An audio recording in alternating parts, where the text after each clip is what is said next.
và lại chiên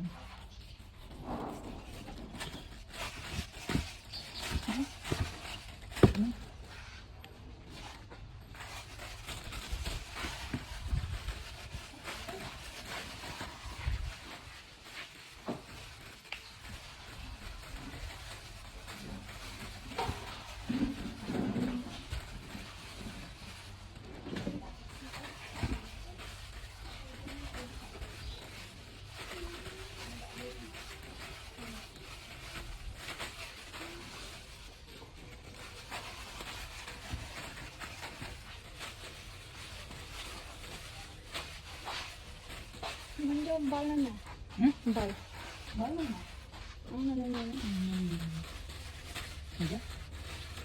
ăn nên bao nhé bao nhiêu miếng bao đấy thế nhưng nhóm ăn nên bao lần nhá bao là bao cái nhóm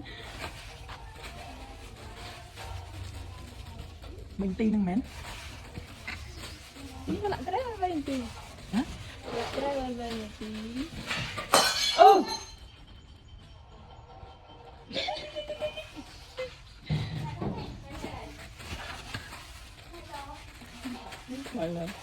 nè câu khoai mới tràn hòa không cái nào đâu vậy cái lòi ê nó chưa tay mà đồng anh không phải làm không khăn anh này thì khăn anh mau mày thì các bạn mày xí nó các bạn lo rồi các bạn vô cái phát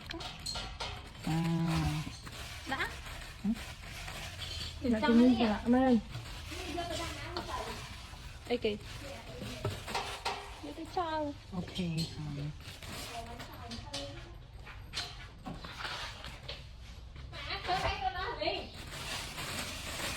đây mà không bình đồng tôi cho vay nên tí thôi thôi mấy trăm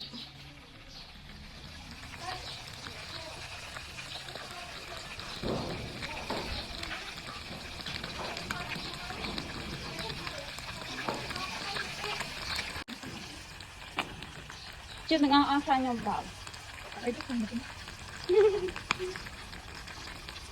được mặt được đi qua